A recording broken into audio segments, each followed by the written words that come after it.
आज की कहानी में हम आपको बता रहे हैं कि कर्मों का फल तो हमें भोगना ही पड़ता है। यह दुनिया बनी ही कर्मों की वजह से है। अगर इंसान के कर्म ना होते तो यह दुनिया ही नहीं होती।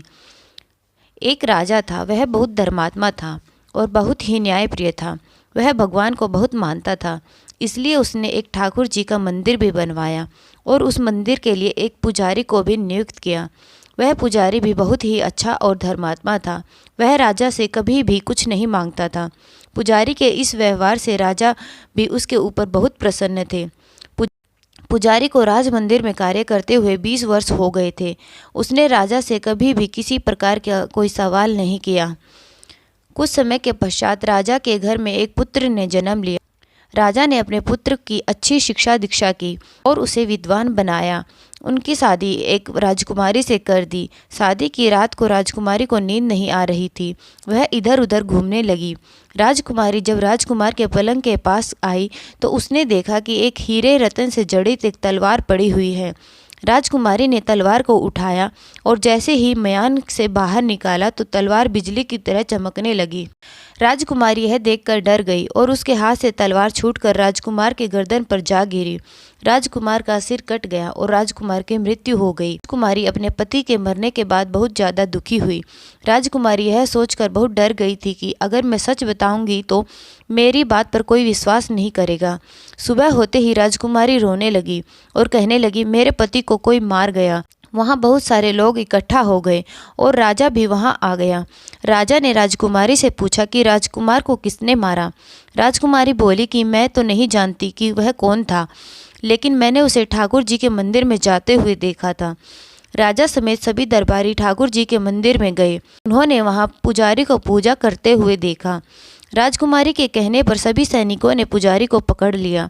पुजारी ने बहुत कहा कि मैंने राजकुमार को नहीं मारा, लेकिन किसी ने उसकी बात नहीं सुनी। राजा ने बार बार सोचा कि पुजारी निर्दोष हो सकता है, लेकिन सभी के कहने पर उस राजा ने पुजारी से कहा कि तुम्हें मृत्युदंड तो नहीं दूंगा, लेकिन जिस हाथ से तुमने राजकुमार को मारा है उसी हाथ को काटने का आदेश देता हूँ। राजा के आदेश पर सैनिकों ने पुजारी का हाथ काट दिया। इस अपमान को सहन नहीं कर सका और राजा को अधर्मी मानकर उसके राज्य से चला गया। पुजारी ने फिर बहुत तलाश की कि कोई ज्ञानी या ज्योतिषी मिले जिससे मैं यह जान सकूं कि मुझ निरपराध को यह सजा क्यों मिली है। फिर पुजारी को काशी में एक ज्योतिषी का पता चला। पुजारी ज्योतिषी से मिलने के लिए उसके घर चला गया। पुजारी ज्योतिषी के घर पहुंचा तो उसकी पत्नी ज्योतिषी के बारे में काफ़ी बुरा भला बोल रही। थोड़ी देर के पश्चात वह ज्योतिषी अपने घर आ गए। उनके घर आने के बाद भी उनकी पत्नी उनका अपमान कर रही थी, लेकिन ज्योतिषी ने अपनी पत्नी को कुछ नहीं कहा।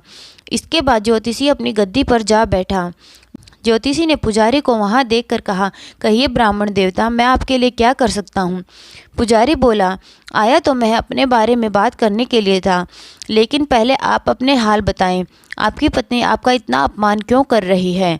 ज्योतिषी ने उत्तर दिया कि यह मेरी स्त्री नहीं, मेरा कर्म है। दुनिया में जो कुछ भी देख रहे हैं, चाहे माँ बाप, पति पत्नी, बेटा बेटी या कोई भी रिश्ता हो, वह सब हमारा कर्म है। अपना किया हुआ कोई भी कर्म, चाहे वह गलत हो या सही, हमें उसका हिसाब तो देना ही पड़ता है, इसलिए मैं अपने कर्मों का खुशी खुशी हिसाब दे रहा हूँ। पुजारी ने ज्योतिषी से पूछा कि आपने ऐसा कौन सा कर्म किया था। ज्योतिषी ने उत्तर दिया कि पूर्व जन्म में मैं एक कौवा था और आज जो मेरी स्त्री है वह एक गधी थी, जिसकी पीठ पर एक जख्म हो गया था।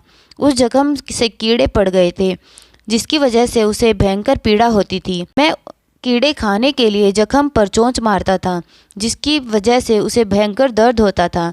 एक बार उसकी पीठ पर चोंच मारते हुए मेरी चोंच उसकी हड्डी में फंस गई और यह दर्द से चिल्लाने लगी। मैंने भी चोंच निकालने की बहुत कोशिश की, लेकिन वह अटक गई और नहीं निकल सकी। उसने सोचा कि मैं पानी में अपनी चोंच निकाल लूँगा और ऐसा सोचकर उस गंगा नदी में प्रवेश कर लिया। गंगा का बहाव तेज होने की वजह से हम दोनों बह गए और हमारी मृत्यु हो गई।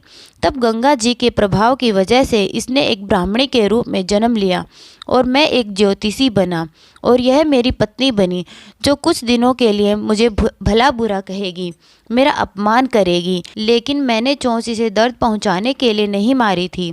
इसकी सोच एक दिन ठीक हो जाएगी, यह मुझे भला बुरा कहना छोड़ देगी। इसलिए मैं अपने पूर्व कर्मों का फल समझकर इसे सहन कर रहा हूँ। ज्योतिषी ने फिर पुजारी की तरफ देखा और कहा कि अब आप बताओ, आपकी क्या समस्या है। पुजारी ने पूरा वृत्तांत ज्योतिषी को सुनाया और पूछा कि इस दुष्ट राजा ने मुझ निरपराध का हाथ क्यों काटा। ज्योतिषी ने पुजारी की तरफ देखा और कहा, राजा ने आपका हाथ नहीं कटवाया, आपके कर्म की वजह से आपका हाथ कटा है।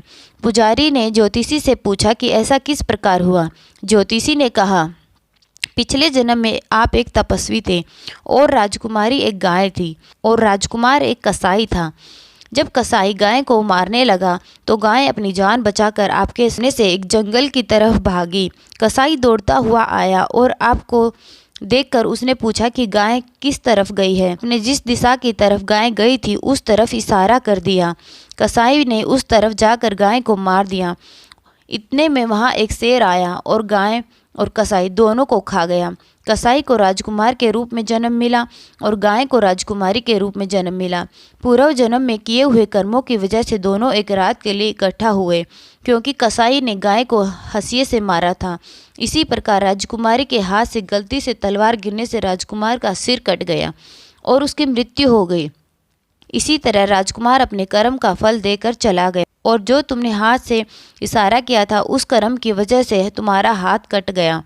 इसमें तुम्हारा ही कसूर है, किसी और का नहीं। ऐसा सोचकर तुम अपना जीवन शांतिपूर्वक व्यतीत करो। दोस्तों, अगर हम कर्म चक्र को मान लें और जान लें कि कुछ भी हो रहा है वह हमारा कर्म ही है, तो हम जीवन में कभी भी दुखी नहीं होंगे।